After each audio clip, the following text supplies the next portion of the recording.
진짜 작년 10월부터 한 1년간 검찰이 쫓은 사람이 과연 1년 한 명만 쫓았다고 봐도 과언이 아니거든요. 그 와중에 포토라인 4번 섰죠. 영장 2번 기각됐죠. 본인 입장에서는 진짜 나는 어떤 식으로도 막을 수 있다라고 지금은 좀 생각하는 것 같아요. 근데 자, 조금 전 검찰에 출석한 우병우 전 수석, 이석수 전 특별감찰관 법정에 나와서 폭탄 발언을 쏟아냈고요. 어떻게 된 거죠? 그러니까 이석수 특별감찰관이 거의 뭐 검찰에서 했던 얘기를 거의 동일하게 한 것 같아요. 근데 예. 이제 언론 보도된 거는 지금 나와서 한 얘기가 보도가 된 건데 이제 사실 우병우석 하면 딱 떠오르는 게 이제 아들 꽃보직 논란이 하나 있었죠. 운전병. 그렇죠. 예, 코너링이 좋아서. 네, 코너링 그 요철 잘 넘고 코너링이 좋아서 뽑았다 그래서 온 국민을 한번 웃겨줬던. 예. 근데 이제 그 사건과 관련해서 본인이 이거 명백하게 특혜라고 생각한다라고 진술을 했어요. 그래서 그 당시에 왜 뽑은 거냐 이제 그 경찰 담당 이제 그 알아보니까 건강한 사람 뽑았다 이렇게 대답이 왔대요 처음에. 아니 근데 우병우 수석 아들은 병원 치료도 많이 하고 입원 기록도 많은데 뭐가 건강하냐. 그러니까 이제 당황을 했나 봐요. 그러다가 결국 외압을 받았다는 취지로 답을 들었는데 그대로 이제 뭐 진술을 하지 않고 그래서 결국 그 사건은 유야무야 넘어가 버렸다. 근데 본인이 생각이 그건 명백히 특혜였다는 거 하나. 그다음에 또 하나는 작년에 이제 특별감찰관실에서 이제 우병우석의 가족회사 정관과 관련해서 이제 감찰이 들어가기 시작하니까 민정수석실에서 연락이 왔대요. 왜 하느냐 도대체 이거를. 그럼에도 불구하고 계속 감찰을 진행하니까 드디어 이제 우병우석이 직접 전화를 한 거예요. 형 왜 그래? 이 둘이 친하거든요. 옛날에 연성 기수도 하나 차고 학교도 갔고 그다음에 옛날에 저희 어디죠? 경주지청에서 지청. 또 같이 90년도인가 같이 근무도 했고. 92년도요. 네, 그래서 근데 왜 그래? 이석수는 공안 쪽이고. 그렇죠. 우병우는 뭐 길은 특수 달랐죠. 아니에요? 어릴 때는 이제 그러니까 쉽게 말하면 네. 제가 보니까 우병우석은 자기 쪽 사람이라고 생각하고 넣었는데 오. 갑자기 자기를 치려고 그러니까 이게 뭐야? 그러고 전화를 한 거예요. 그래서 이거 뭐 좀 지나면 우리가 다 이게 잘 마무리해서 별로 문제도 안 될 건데 이걸 왜 구태여 감찰을 하느냐라고 전화를 넣었다. 그래서 이거는 불편해하고 약간 외압이라고 느꼈다 이런 진술을 어제 쏟아냈죠. 그래서 근데요. 오늘 포토라인에서 한 얘기 좀 소개해 주세요. 이게 제가 금방 말씀했는데요. 이게 제 숙명이라면 받아들이고 또 헤쳐나가는 것도 제 몫이라고 생각한다. 그러니까 이게 좀 글쎄요. 거기다 그 얘기도 있네요. 지난 1년 사이에 포토라인에 4번째 섰다. 4번째 섰는데 그 생략이 있어요. 다 빠져나갔다. 영장 다 기각시켰다. 뭐 이런 게 생략이 돼 있는 것 같고 숙명이란 받아들이겠다 하고 헤쳐나가겠다라고 하는데 글쎄 저는 이 말보다는 그냥 미안하다는 말을 하는 게 맞지 않나. 오히려 그냥 정답 있잖아요. 진짜 미안하다는 얘기 하나도 안 했네. 정답. 성실히 조사 받겠습니다. 예. 오히려 그거 하는 게 낫지. 이걸 헤쳐나가겠다. 또 한번 해보겠다. 그 말 자체가 사실 보는 국민들 하여금 예전에 작년 10월 달에 그 레이저 눈빛이라든지 그 팔짱 낀 모습이 또 상상되는 그런 상황입니다. 뭐 약간 이런 생각 아닐까 싶어요. 그러니까 그 전에 있었던 우병우 전 수석은 뭐 이렇게 눈빛 뭐 레이저 눈빛 쏘긴 했지만 어쨌든 원론적인 대답들을 했어요. 그냥 조사 받고 오겠습니다. 이런 식의 아무 논평을 할 수 없는 그 원론적인. 근데 지금 저 얘기 제 숙명이라고 받아들이고 헤쳐나갈 제 몫이라고 생각했다는 거는 약간 본인 입장에서 약간의 자신감도 있고 약간의 짜증도 좀 붙어 있고 그러니까 본인이 하고 싶은 얘기 지금 처음 한 거나 마찬가지거든요. 그래야 너희 약간 아주 나쁘게 생각하면 너희들 할 때 하고 싶으면 해봐. 나는 끝까지 갈 거야. 이거는 정치 탄압이야라는 얘기를 하고 싶은 것 같아요. 그러니까 아마 그런 생각도 좀 하는 것 같아요. 그러니까 지금 본인한테 상황은 안 좋게 돌아가긴 하지만 예를 들면 지난주에 전병헌 전속 영장 기각되고 김관진 그다음 임관빈 네. 그 두 사람 다 구속 적분이 풀려나지 않았습니까? 그러면서 이제 적폐청산 이 수사에 대해서 검찰의 영장 청구에서 법으로 좀 제동을 거는 거다라는 관측은 있었어요. 실제가 그런지 아닌지 모르겠으나 아마 이제 우병우 전 수석 입장에서 보면 법원의 기류가 조금 바뀌는 건 아닐까? 그렇다면 이번에는 나도 또 빠져나갈 수 있을 거야. 기류가 좀 바뀌니 이제는 내 얘기를 해도 되겠다라고 하고 저렇게 좀 강한 톤의 얘기를 작심하고. 한 것 아닌가라는 이제 관측은 가능한 거고. 그리고 앞서 이제 백성문 변호사 얘기한 거에서 한 번 더 붙이면 이 우병우 전 수석과 이석수 감찰관 있잖아요. 아, 형 이거 너무하는 거 아니야? 거기까지는 할 수 있습니다. 전 그것까지 비난하고 싶지 않아요. 예를 들면 박주민 변호사가 저랑 친한데 제가 박주민 변호사 감찰했다고 합시다. 전화해서 형님 뭐 합니까? 형 너무한 거 아닙니까? 저까지 하면 왜 합니까? 이거는까지 저는 그러지 않겠습니다. 그러니까 근데 이거 그러니까 뭐 이렇게 근데 이것까지는 저는 한국사에서 할 수 있다고 봐요. 네. 예? 전화 정도는. 근데 문제는 그러고 이적수 감사가 계속 했다는 거 아니겠습니까? 근데 지금 그 이후에 거기서 전화로 형님 하고 항의하는 게 끝난 게 아니라 국정을 동원해서 사찰을 했다는 의혹이 있잖아요. 그렇죠. 그게 문제인 거죠. 그렇지. 그러니까 정확히 얘기하면 전화한 죄가 아니라 그건 가십거리고 국정을 동원해서 사찰한 그 부분인 건데 예. 지금 추명호 전국장 그다음에 누구죠? 최윤수 이 차장까지 지금 조사를 받고 있기 때문에 그리고 나서 우병호 전 수석을 소환을 한 거니까 그 부분에 대해서 우병호 전 수석이 지시를 내린 혐의를 증거를 검찰이 가지고 있는 것 아니겠나라는 그렇죠. 이제 관측은 가능한 건데 예. 실제로는 두고 봐야죠. 추명호가 큰 그런데 것 같아요. 예. 세 분이 이렇게 똑같은 평가를 내렸는데 네. 김태현 변호사 평가가 제일 가슴에 오고 찰져요. 같은 진영이니까 잘 이해하는 것 같아요. 쪽을. 이유는 그거군요. 예. 약간 눈물도 보이면서 약간 아니 근데 약간 우병우 할 울컥하면서 때는 이렇게. 우병우 할 때는 예. 약간 또 레이저 사이 약간 나도 머리 좀 한 머리 하는데 경쟁심도 좀 있고 대학교 동문입니다. 이 기회 하나 보내버리자 우리 진영에서 대학교 동문이에요. 동문이에요? 동문 선배들이에요. 다. 오. 그리고 잘 이게- 이해하죠. 그냥. 이 기회 보내버리면 우병우가 공천자 갈 자리 내가 가지 않을까? 똑똑해서 찰지구나가 아니라 그렇죠. 진영이 비슷해서. 칭찬하면 일단 긴장해야 돼. 칭찬하면 긴장해야 돼.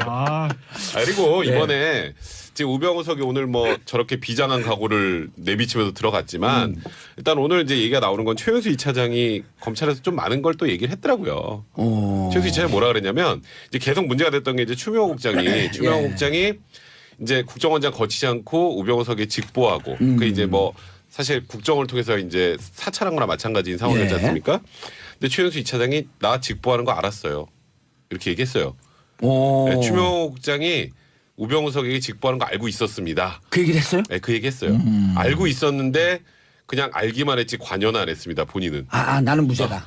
그러니까 쟤는 유죄다. 저 둘이 하는 건 내가 알고 있었는데 뭐 제가 거기에 대고 별다른 토를 단지는 않았습니다. 약간 이런 취지로. 하지 말라고 그럴 수도 없고. 그렇죠. 그냥 그래서 민족성인데. 그런가 보다라고만 하고 있었다 정도까지. 그러니까 근데 지금 검찰은 사실 최윤수 2차장도 영장을 칠까 말까 고민하고 있거든요. 그러니까 본인도 살 길을 찾는 것 같아요. 근데 이제 그렇게 본인이 살 길을 찾으면서 했던 진술들이 우병우석한테는 굉장히 또 불리한 진술로 이제 갈 수밖에 없는 거죠. 그것도 오늘 우리가 일부에서도 얘기했지만 국정원의 속성이라고 하는 게 속죄한 카드를 언제든지 쓸 수 있는 속죄한 카드, 속죄한 카드. 근데 빡빡했습니다. 좀 조금 녹록치 않은 부분들이 있습니다. 이게 우병우 수석 재판 받고 나오는 도중에 그 직후에 뭐 압수수색하고 이런 모습들이 보였었거든. 휴대폰 예, 같은 거. 그건 약간의 쇼맨십 같아요. 검찰에. 지금 당장 그 휴대폰 압수한다 해가지고 얻을 증거는 사실 적어 보이거든요. 작년 11월에도 깡통이었잖아요. 그때도 깡통이었는데 지금 지금 그 이후에 좀 긴장을 풀고 이젠 좀 우병우를 그래서 어떻게 지금. 봅니까? 우병우 저기 김태현 변호사 선배입니다. 절대 그럴 일 없습니다. 저는 그럴 일 없을 것 같고. 칭찬이죠? 다만 이제 들어오네요. 찾을 수 있는 부분은 최윤수하고 이제 추명호의 어떤 진술 부분이에요. 그거를 갖고 지금 불렀을 생각이 들고 불법 사찰이라든지 국정원법 위반인데 글쎄요. 똑같이 저번하고 똑같다 그러면 영장 발부는 좀 어려워요. 사정 변경이 좀 있어야 될 상황이거든요. 그래서 검찰에서 이번에 수사 시간을 보면 알 수 있습니다. 약간 빨리 끝나면 오히려 이거는 이긴 싸움이고요. 늦게 끝나면 우병우한테 유리한 싸움이 될 겁니다. 저는 이런- 그렇게 생각하고 싶어요. 근데 법원도 이제는 그 기각 어렵지 않을까요? 글쎄요, 그건 뭐 알 수가 없죠. 그건 그거는 뭐 좀 별개로 영장은 가야죠. 별개로 가는 문제인데 왜냐면 우병우 전 수석은 국정농단 사건에서 본인의 그 죄의 크기보다 여기 혐의를 받고 혐의의 크기보다 사실 약간 괘씸죄나 이런 부분들이 좀 국민 있어요. 감정을 그렇죠. 아주 그냥 제대로 그럼요. 건드렸거든요. 그러니까 우병우 전 수석이 처음에 나올 때부터 레이저 안 쓰고 정말 제가 죄송합니다 이런 모습을 보였다면 조금 달라질 수는 있었어요. 큰 차이는 없더라도 그러니까 그런 부분도 좀 있는 거고. 그런데 아까 이제 전화기 얘기하셨잖아요. 근데 하나 변수는 있어요. 저도 알 수는 없는데 언론 보도로 최근에 이제 그런 얘기들을 하지 않았습니까? 저기 누구죠? 저 검찰에 있는 주요 간부 하나가 뭐 김모 차장이라고만 하더라고요. 그렇죠. 네. 우병우 전 수석 및 그 변호인들과 수시로 통화를 했었다. 그게 이제 혹시 검찰 수사 뭐 새나가는 건 아니냐라는 이제 그런 얘기도 있지 않았습니까? 법무부가 감찰 들어가겠다고 뭐 그렇죠. 했고요. 그러니까 지난 11월에 앞서서 아무것도 없었잖아요. 예. 근데 그 이후에 이제 아까 이제 봉도서 얘기하신 그런 부분들 긴장을 풀어놓고 전화하지 않았을까? 그 부분에 아마 그 검찰 만약에 간부랑 전화 통화한 게 있다라고 하게 되면 그러면 조금 상황은 바뀔 수 상황 있죠. 바뀌죠. 그리고 증거 인멸의 가능성을 그런 법원에다 얘기를 볼 수 메시지를 있는 거죠. 확실하게 줄 수 있죠. 예, 그러기 때문에 그건 아마 그런 부분 때문에 검찰에서 뭐 압수수색한 거 아닌가 싶고 예. 물론 그거 보도되는 과정이나 이런 것들을 보면 뭐 약간 뭐 검찰에서 좀 쇼잉의 측면도 없다고 할 수는 없으나 보여주기식? 아마 네. 검찰은 휴대전화에서 보면 그 검찰 현직 그 간부와 예. 우병우 전 수석이랑 통화한 내용이 있을 수도 있다라는 생각을 한 것 같아요. 근데 우병우석이요. TV를 보면서 네. 특이한 게 차량 압수수색하는 거 못 봤거든요. 처음 봤어요. 저도. 그렇죠. 차량? 뭐 이동 왜 경로나 했어요, 이런 이거는? 이동 경로나 이런 거 확인하려는 게 아닐까. 그러니까 쇼 같아요. 네. 저는 그 이상한 그거밖에 이상. 없을 것 이런 같은데. 걸 거예요. 내비게이션 네. 이런 거 추적해갖고. 근데 이제 저는 뭐 김태현 변호사도 뭐 그래도 뭐 이런 건질거리 있을 수도 있다 뭐 이런 취지로 얘기를 하셨는데 우병우석 표정이요 그 당시에 별로 놀라질 않더라고요. 자신만만하더라고요. 무슨 혐의로 영장을 발부하셨죠? 뭐 이렇게. 평상시부터 다 디펜스가 네, 되니까. 그러니까 그게 아휴 이제 뭐 이걸 하든 말든 뭐 그래 해봐라. 약간 이런 표정이었어요 느낌이. 그러니까 나는 구속되면 사정이 많이 바뀌겠죠, 근데. 그럼 많이 바뀌죠. 근데 이제 뭐 여기에 아무것도 없으니까 마음대로 가져가세요. 약간 이런 표정. 뭐 네, 내성이죠. 내성이 됐어요. 진짜 작년 10월부터 한 1년간 검찰이 쫓은 사람이 거의 1년 한 명만 쫓았다고 봐도 과언이 아니거든요. 그 와중에 포털에 4번 섰죠. 영장 2번 기각됐죠. 본인 입장에서는 진짜 나는 어떤 식으로도 막을 수 있다라고 지금은 좀 생각하는 것 같아요. 근데 다만 그게 무너진 순간 저 정도의 사람이 오히려 더 잘 무너집니다. 무너져요. 한번 무너지면요. 봉선님 잘 알겠지만 무너져보지 않았잖아요. 계속 조사받으면. 맞습니다. 아유 그냥 차라리 징역 가고 말지 이런 툭 놓는. 저는 그럴 가능성이 있다는 예. 거예요. 예, 지금도. 근데 저는 우병우 전 수석은 그 놀 사람은 아니라고 봐요. 눈빛이나 말투나 이런 거 그때 봤을 때 그렇게 놓고 할 사람은 아니고 아까 뭐 이거 숙명에다 헤쳐나가겠다는 얘기를 봐도 해봐. 아 이게 예. 흑수저 출신이어서 예. 멘틀이 좋아요. 네, 멘탈이 강해요. 멘탈이 그래서 좋아요. 아마 끝까지 투쟁을 할 것 같고 법정 투쟁을. 근데 저는 그 차량 압수수색은 이건 좀 상상력인데 아마 검찰에서 그런 생각하지 않았을까요? 혹시 우병우 전 수석이 우리가 알고 있는 휴대폰을 하나를 더 쓴다면 차 안에. 그거 어떻게 두겠어요? 아니 그러면 안 보이는 데서 압수수색을 하지 그 보이는 데서 그 그게 보이는 그런 이상하잖아요. 부분들은 약간 이제 언론의 대프레스용이라는 건 제가 그건 당연히 있는 건데 근데 나는 이해가 어쨌든 안 실질적인 효과는 거둬야지 뭐 그거 하려고 뭐 프레스용으로만 그렇죠. 하긴 하겠어요. 아니, 뭔가 그렇다면 뭐 예를 들어서 뭐 차량에서 대포폰 같은 게 그렇죠. 차에 나올 하나 수도 있으니까. 왜냐하면 우병우 전수 입장에서 보면 중요한 전화 차에서 이동하면서 할 때 차에 있는 전화 꺼내서 할 수도 있는 거잖아요. 가능성. 만약에 저도 비밀스럽게 전화를 하는 대포폰을 가지고 다니면 저도 차에다 둘 것 같아요. 그러니까 그런 아니 가능성인 그 거죠. 대부분의 그 약간 부정한 행위를 하는 남편들이 차 안에 핸드폰을 뒀다가 걸렸고 부부싸움 하는 경우가 많거든요. 경험이세요? 경험이요? 왜 부정한 행위를 해요? 왜 부정한 행위를 그렇게 해요? 말씀하시길래 블랙박스 뭐 블랙박스 아니, 뭐, 이런 걸로 많이 걸리고. 아 이렇게 경험에 물어보는 게 그 임 누구죠? 아 최동호 혼외자. 네. 그거 보도할 때 눈빛과 비슷하네. 아 그렇습니까? 우병우 선배, 우병우 선배. 네, 오늘은 우병우 선배로 가네요.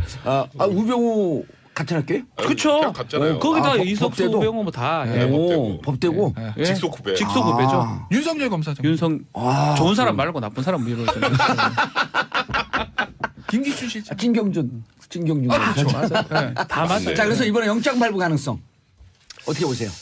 저는 백 변호사부터. 쉽지는 않을 것 같은데 검찰은 영장 비율로 청구하진 해도 돼. 몇 프로? 저는 5대5. 5대5. 김태현 변호사님은? 저는 6대4로 또 기각될 것 같아요. 아 기각.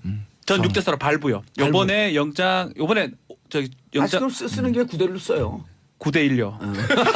9대1로 요번에 발부 못 시키면 예. 검찰 진짜 체면 말이 아닙니다. 아 뭐냐 또 완전히 빠지는 거죠. 요번에는 저는 요번에 조사 끝나고 바로 좀 할 수 있으면 좋겠어요. 근데 제가 왜 영장 이제 청구를. 6대4를 기각 네. 말씀드렸냐면 검찰이 적폐청산 수사하는 그 라인들을 보면 예. 굉장히 언론 플레이 잘해요. 제가 예. 나쁘다는 의미는 아니에요. 예. 필요하죠. 뭐 피의 사실 공표의 문제 생길 수 있지만 수사 사항이라 그러다 살짝 흘려서 나오는 것들이 있거든요. 근데 이번에는 없어요. 그러니까 차량 압수수색을 딱 해가지고 그건 다 언론에 딱 이제 대포폰 발견 뭐 이런 게 근데 나왔어야 그 되는데. 이후에 뭐가 나왔는지에 대한 슬쩍 흘러나오는 게 없어요. 그래서 이번에도 뭐 하나 못 잡은 거 아닌가 저는 그렇게 보기 때문에 그래서 저는 기각될 확률이 높다고 보는 거예요. 추명호 국장과 최윤수 2차장 이쪽의 증언이 좀 강력하지 않아요 이번에는? 그러니까 이제 그 증언, 진술 증거가 얼마나 나왔는지 저희는 지금 확인이 아직 안 되잖아요. 일단 증거 인멸의 흔적은 김모 차장 검사와 증거 인멸의 흔적은 나오잖아요. 근데 법원에 강력한 메시지가 안 될까 그게? 그러니까 이제 저도 사실 우병우 수석이 이제 모든 국민들이 다 왜 우병우 수석만 구속이 안 되나 이런 생각을 하고 계시는데 그 사실 지금 나와 있는 내용 정도만 가지고 무조건 구속된다라고 말하기에는 저는 좀 부족한 것 같고 아까 뭐 박지훈 변호사도 사실 6대4라 그랬던 건 사실 박지훈 변호사도 5대5 미치라고 생각하는 거예요. 9대1입니다. 9대1. 그러니까 처음에 던질 때 6대4라고 한 거는 박지훈 변호사도 쉽지 않다고 생각하는 그렇죠. 거예요. 그러니까 그런 박지훈 정도로 변호사 예측은 늘 틀렸어요. 항상 틀려요. 반대로 많이 가요. 제가 또 그럼 제가 올려볼까요? 7대3으로? 7대3 기각? 근데 그래서 우리 듣는 청취자분들이 추명호와 최윤수와의 커요. 연관관계 이게 제일 궁금하거든요. 추명호는 사실은 원래 기각이 됐다가 나중에 잡혀 들어왔거든요. 네. 많이 불었을 가능성이 크고요. 아하. 추명호를 토대로 해가지고 아마 최윤수도 네. 마찬가지고 나왔고 그리고 이 사람들이 아주 추명호 다 불어버렸어요. 제가 봤을 때는. 그러니까 조직의 이런 충성도 이런 게 높은 줄 알았더니 보니까 속죄양 어차피 그 사람은 누구를 하나 버리고 그렇죠. 가는 까지 하나 던지고 국정원 쪽이잖아요. 네. 결국 검찰 쪽까지 살릴 필요는 없는 거거든요. 굳이 말하면 추명호 입장에서는 카드를 생각했을 때는 결국은 국정원 쪽이니까 검찰 사람들 지금 다 잡혀 들어갔잖아요. TF 네. 다 잡혀 들어간 게 추명호 진술이 큰 거거든요. 아마 우병우까지 얘기했지 않을까 보내고, 우병우 생각이 보내고. 다 보낼 것 자기 같습니다. 원장까지 팔아먹는 사람들인데 뭐. 속죄양. 추명호 일이 된 김에 다 벌어야죠. 논평을 할 수 없는 그 원론적인. 근데 지금 저 얘기 재숙명이라고 받아들이고 헤쳐나고 제 목적으로 생각했다는 거는 약간 본인 입장에서 약간의 자신감도 있고 약간의 짜증도 좀 붙어 있고 그러니까 본인이 하고 싶은 얘기 지금 처음 한 거나 마찬가지거든요. 예. 그래야 그러니까 아주 나쁘게 생각하면 아하. 너희들 할 때 하고 싶으면 해봐. 예. 나는 끝까지 갈 거야. 네. 이거는 정치 탄압이야라는 얘기를 하고 싶은 것 같아요. 네. 그러니까 아마 그런 생각도 좀 하는 것 같아요. 그러니까 지금 본인한테 상황을 안 좋게 돌아가긴 하지만 예를 들면 지난주에 전병헌 전 수석 영장 기각되고 예. 김관진 그다음 임관빈. 예. 네. 그 두 사람 다 구속 적분이 풀려나지 않았습니까? 네. 그러면서 이제 적폐청산 이 수사에 대해서 검찰의 영장 청구에서 법으로 좀 제동을 거는 거다라는 관측은 있었어요. 실제가 그런지 아닌지 모르겠으나 아마 이제 우병우 전 수석 입장에서 보면 법원의 기류가 조금 바뀌는 건 아닐까? 그렇다면 이번에는 나도 또 빠져나갈 수 있을 거야. 기류가 좀 바뀌니 이제는 내 얘기를 해도 되겠다라고 하고 저렇게 좀 강한 톤의 얘기를 작심하고.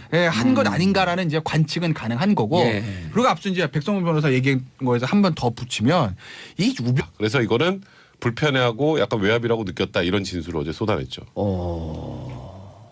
그래서 근데요. 오늘 포토라인에서 한 얘기 좀 소개해 주세요. 이게 제가 금방 말씀했는데요. 이게 제 숙명이라면 받아들이고 또 헤쳐나가는 것도 제 몫이라고 생각한다. 그러니까 이게 좀 글쎄요. 그 얘기도 있네요. 지난 1년 사이에 포토라인에 4번째 섰다. 4번째 섰는데 그 생략이 있어요. 다 빠져나갔다. 영장 다 기각시켰다. 뭐 이런 게 생략이 돼 있는 것 같고 숙명이란 받아들이겠다 하고 헤쳐나가겠다라고 하는데 글쎄 저는 이 말보다는 그냥 미안하다는 말을 하는 게 맞지 않나. 오히려 그냥 정답 있잖아요. 진짜 미안하다는 얘기 하나도 안 했네. 정답. 성실히 조사 받겠습니다. 예. 오히려 그거 하는 게 낫지. 이걸 헤쳐나가겠다. 또 한번 해보겠다. 그 말 자체가 사실 보는 국민들 하여금 예전에 작년 10월 달에 그 레이저 눈빛이라든지 그 팔짱 낀 모습이 또 상상되는 그런 상황입니다. 뭐 약간 이런 생각 아닐까 싶어요. 그러니까 그 전에 있었던 우병우 전 수석은 뭐 이렇게 눈빛 뭐 레이저 예. 눈빛 쏘긴 했지만 어쨌든 원론적인 대답들을 했어요. 예. 그냥 조사 받고 오겠습니다. 이런 식의. 우병우 전 수석과 이석수 감찰관 있잖아요. 예. 형 이거 너무하는 거 아니야? 거기까지는 할 수 있습니다. 예. 전 그것까지 비난하고 싶지 않아요. 예를 들면 박주민 변호사가 저랑 친한데 제가 박주민 변호사 감찰했다고 합시다. 전화해서 형님 뭐 합니까?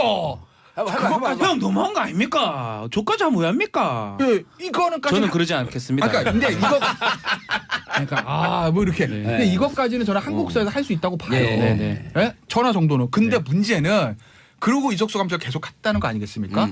근데 지금 그 이후에 거기서 전화로 형님 하고 항의하는 게 끝난 게 아니라 국정을 동원해서 사찰을 했다는 의혹이 있잖아요. 그렇죠. 그게 문제인 거죠. 그렇죠. 그러니까 정확히 얘기하면 전화한 죄가 아니라 그건 가십거리고 국정을 동원해서 사찰한 그 부분인 건데 예. 지금 추명호 전국장 그다음에 누구죠? 최윤수 이 차장까지 지금 조사를 받고 있기 때문에 그리고 나서 우병우 전 수석을 소환한 거니까 그 부분에 대해서 우병우 전 수석이 지시를 내린 혐의를 증거를 검찰이 가지고 있는 것 아니겠나라는 그렇죠. 이제 관측은 가능한 건데 예. 실제는 두고 봐야죠. 추명호가 큰 그런데 것 같아요. 예. 세 분이 이렇게 똑같은 뭐가 건강하냐. 그러니까 이제 당황을 했나 봐요. 그러다가 결국 외압을 받았다는 취지로 답을 들었는데 예. 그대로 이제 뭐 진술을 하지 않고 그래서 결국 그 사건은 유야무야 넘어가 버렸다. 근데 본인이 생각이 그건 명백히 특혜였다는 거 하나. 그다음에 또 하나는 작년에 이제 특별감찰관실에서 이제 우병우석의 가족회사 정관과 관련해서 예.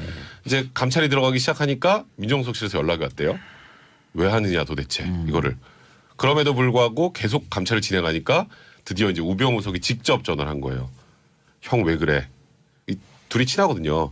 옛날에 연성 기수도 하나 차고 학교도 갔고 그다음에 옛날에 저희 어디죠? 경주지청에서 지청. 또 같이 90년도인가 같이 근무도 했고. 예. 92년도요. 네, 그래서 근데 왜 그래? 이석수는 공안 쪽이고 그렇죠. 우병우는 뭐 길은 특수 달랐죠. 아니에요? 어릴 때는 이제 그러니까 같이 쉽게 말하면 예. 제가 보니까 우병우석은 자기 쪽 사람이라고 생각하고 넣었는데 오. 갑자기 자기를 치려고 그러니까 이게 오. 뭐야? 그러고 전화를 한 거예요. 어. 그래서 이거 뭐 좀 지나면 우리가 다 이게 잘 마무리해서 별로 문제도 안 될 건데 이걸 왜 구태여 감찰을 하느냐라고 전화를 넣었다. 진짜 작년 10월부터 1년간 검찰이 쫓은 사람이 과연 1년 한 명만 쫓았다고 봐도 과언이 아니거든요. 그 와중에 포토라인 4번 섰죠. 영장 2번 기각됐죠. 본인 입장에서는 진짜 나는 어떤 식으로도 막을 수 있다라고 지금은 좀 생각하는 것 같아요. 근데 자, 조금 전 검찰에 출석한 우병우 전 수석, 이석수 전 특별감찰관 법정에 나와서 폭탄 발언을 쏟아냈고요. 어떻게 된 거죠? 그러니까 이석수 특별감찰관이 거의 뭐 검찰에서 했던 얘기를 거의 동일하게 한 것 같아요. 근데 예. 이제 언론 보도된 거는 지금 나와서 한 얘기가 보도가 된 건데 이제 사실 우병우석 하면 딱 떠오르는 게 이제 아들 꽃보직 논란이 하나 있었죠. 운전병. 그렇죠. 예, 코너링이 좋아서. 네, 코너링 그 요철 잘 넘고 코너링이 좋아서 뽑았다 그래서 온 국민을 한번 웃겨줬던. 예. 근데 이제 그 사건과 관련해서 본인이 이거 명백하게 특혜라고 생각한다라고 진술을 했어요. 그래서 그 당시에 왜 뽑은 거냐 이제 그 경찰 담당 이제 그 알아보니까 건강한 사람 뽑았다 이렇게 대답이 왔대요 처음에. 예. 아니 근데 우병우 수석 아들은 병원 치료도 많이 하고 입원 기록도 많은데 뭐